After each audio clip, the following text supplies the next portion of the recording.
నేనొచ్చేసాను 'heart beat' episode number 8 తోటి. Episode start అయ్యేసరికి Ramnathan sir, ఇంకా రాకీ ఇద్దరు ఒక పేషెంట్‌తో కలిసి మాట్లాడుతూ ఉంటారు. తను ఒక ఓల్డ్ పేషెంట్.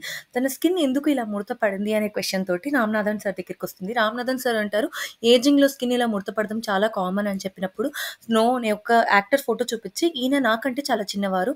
సో, ఈయన ఏజ్ ఎందుకు ఇలా ఉంది? ఈయన స్కిన్ ఎందుకు ఇలా ఉంది?" అని అడిగినప్పుడు, సో, ఒక్కొక్కరు తీసుకునే యాంటీ ఏజింగ్స్ అండ్ వాళ్ళు తీసుకునే ఫుడ్, డైట్ ఇలాంటి వాటి వల్ల ఏజింగ్ తొందరగా కాకుండా ఉంటుంది అని చెప్తారు. రామ్‌నాథన్ సార్‌తో ఈ పేషెంట్ ఇలా డిస్కస్ చేసిన తర్వాత ఆమెకి ఏదో కన్విన్సింగ్‌గా మెడిసిన్ ఇచ్చి పంపించేస్తారు. తర్వాత ఆమె వెళ్ళిపోయిన తర్వాత రామ్‌నాథన్ సార్ అనుకుంటారు, ఈ యాక్టర్ కంటే నేను చాలా చిన్నవాడిని. స్టిల్ నేను ఈ యాక్టర్‌కి అన్న క్యారెక్టర్ చేసేలా ఉన్నాను అన్నప్పుడు రాకీ అంటారు, "నేను మీకో మెడిసిన్ చెప్తాను. మీరు ఆ మెడిసిన్ ఏంటంటే, ఈ మెడిసిన్ యేసుకొని నిద్రపోండి. మీకు మంచి యాంటీ ఏజింగ్ దొరుకుతుంది" అంటే, "ఏంటి ఆ మెడిసిన్" అంటే, "నిద్రే యాంటీ ఏజింగ్ అండి" అని చెప్తాడు. బట్ ఈ కాన్సెప్ట్ చాలా నిజము. ఇది యాంటీ ఏజింగ్ అనేది నిద్ర వల్ల తగ్గుతుంది. ఓకే. తర్వాత వచ్చేసరికి రది, రాకీ, నవీన్, ఇంకా సీనియర్స్ రవి అండ్ అనిత ఒక మీటింగ్ రూమ్‌లో కూర్చొని ఒక పేషెంట్ గురించి డిస్కస్ చేసుకుంటారు. ఆ పేషెంట్ ప్రెగ్నెంట్ ఉంటారు. తనకి ట్విన్ బేబీస్ ఉంటారనమాట. సో, తనకి ఏదో కాంప్లికేషన్ వస్తుంది. ఆ కాంప్లికేషన్ ఎలా రిజాల్వ్ చేసుకున్నారు అని అందరూ డిస్కస్ చేసుకుంటారు. ఆహ్, రవి ఇంకా అనిత మంచి సజెషన్స్ ఇచ్చి ఒక సర్జరీ కోసం ఓపెన్ సర్జరీ కోసం ప్లాన్ చేస్తారు. సో, ఈ లోపల రది అడుగుతుంది, "రీనా ఎక్కడికెళ్ళింది? రీనా ఇంకా రాలేదు" అంటే, సినిమా డాక్టర్ తను పార్కింగ్‌లోనే ఉంది అని అబద్ధం చెప్తారు. రాకీ బయటకెళ్ళి రీనాకి ఫోన్ చేసి, "నువ్వెక్కడున్నావు? ఇంకా ఎందుకు రాలేదు? రది నీ గురించి అడుగుతుంది" అంటే, రీనా అంటుంది, "ఏదో ఒకటి చెప్పి మేనేజ్ చెయ్యి" అని చెప్పి అంటుంది. సో, వీళ్ళందరూ ఇంకా సర్జరీ రూమ్‌లోకెళ్ళిపోతుంటారు. రీనా లేట్‌గా వస్తుంది. సో, రది బయటనే ఉండమని చెప్తుందనమాట. సో, ఆహ్, ఇంకా ఈ కన్వర్జేషన్ జరుగుతున్నప్పుడు అరుణ అని రది అసిస్టెంట్ ఉంటారు. తను కూడా బయటుంటారు. రీనా అడుగుతుంది, "నువ్వు కూడా బయటెందుకున్నావు? లేట్‌గా వచ్చావా?" అని అడుగుతుంది. "నీలా కాదు" అని చెప్పి రీనాని ఎక్కిరిస్తుంది. తర్వాత అరుణ లోపలికి వెళ్తుంది. అరుణ వెళ్తూ రది ఫోన్‌ని రీనాకిచ్చేసి వెళ్తుంది. అప్పుడే సిద్ వాళ్ళ స్కూల్ నుంచి ఒక ఎమర్జెన్సీ సిద్‌కి బాగలేదు అని చెప్పి కాలొస్తుంది. రీనా ఆ కాల్‌ని అటెండ్ చేసి స్కూల్‌కి వెళ్తుంది. స్కూల్‌కి వెళ్లి చూసేసరికి సిద్ అక్కడ ఒక పానిక్ అటాక్ వచ్చి పడిపోయి ఉంటాడు. ఇది చాలా ఎమర్జెన్సీ. సిద్‌కి ట్రీట్మెంట్ ఇవ్వాలి. నేను హాస్పిటల్‌కి తీసుకెళ్ళాలి అన్నప్పుడు సిద్ వాళ్ళ ప్రిన్సిపల్ అంటుంది, "నేను పేరెంట్స్‌కి కానీ, గార్డియన్స్‌కి కానీ మాత్రమే వాళ్ళని ఇవ్వగలను. నువ్వెవరో నాకు తెలీదు. నేనెలా ఇవ్వాలి?" అని అడిగినప్పుడు సిద్ వాళ్ళ అక్క, "తినెవరో కాదు మా కజిన్ సిస్టర్. మీరు అప్పజెప్పొచ్చు" అని అబద్ధం చెప్పి తీసుకెళ్తుంది. తర్వాత సిద్‌ని తీసుకొచ్చి ట్రీట్మెంట్ ఇస్తుంది. ట్రీట్మెంట్ ఇచ్చేటప్పుడు తేజు ఇంకా రది ఇద్దరు వాదించుకుంటారు. సిద్ ఎవరో కాదు. రది వాళ్ళ కిడ్డే కదా!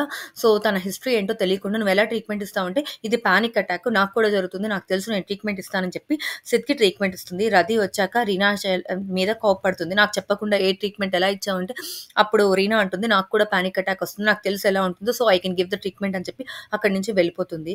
వెళ్ళిపోయిన తర్వాత అందరూ ఈ విషయం గురించి డిస్కస్ చేసుకుంటారు. తేజు అంటుంది, "రీనా ఎందుకిలా చేస్తుందో నాకు అర్థం కాదు.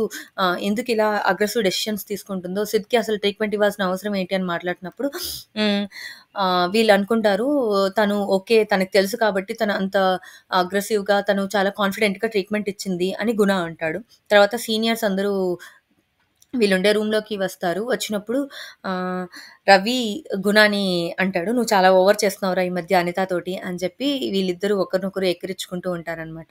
"నీకసలు ఎందుకు తేజు" అని గుణ అంటాడు. తర్వాత ఈ డిస్కషన్ అంతా అవుతున్నప్పుడు రాకీ, రీనా ఉన్న రూమ్‌లోకి వెళ్లి, "అసలు నువ్వంతలా డిసిషన్ తీసుకోవాల్సిన అవసరం ఏముంది? రది తీసుకుంటుంది కదా!" అని అన్నప్పుడు, "నో నాకు తెలుసు. అదే సిట్యుయేషన్‌లో మన ఫ్యామిలీ ఉంటే చేయమా" అని ఏదో కన్విన్సింగ్‌గా మాట్లాడుతుంది.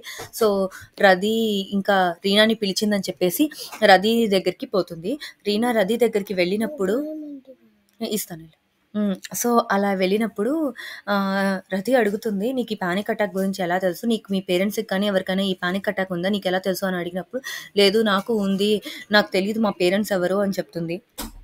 తర్వాత అదేంటి అని అడిగినప్పుడు, "నేనొక ఆర్ఫన్‌ని. నేనొక హోమ్‌లో పెరిగాను" అని చెప్పినప్పుడు, అవునా" అంటుంది. "నీకు మీ పేరెంట్స్ ఎవరో కనుక్కోవాలని ఎప్పుడు అనిపించలేదా?" అని అడిగినప్పుడు, చెప్తుంది, నా మదర్ ఎవరో కాదు. ఈ హాస్పిటల్‌లోనే పనిచేస్తున్నారు. తనెవరో కాదు. తను ఒక డాక్టరే. తన పేరు రది" అని చెప్పినప్పుడు, అప్పుడు రది రియలైజ్ అవుతుంది.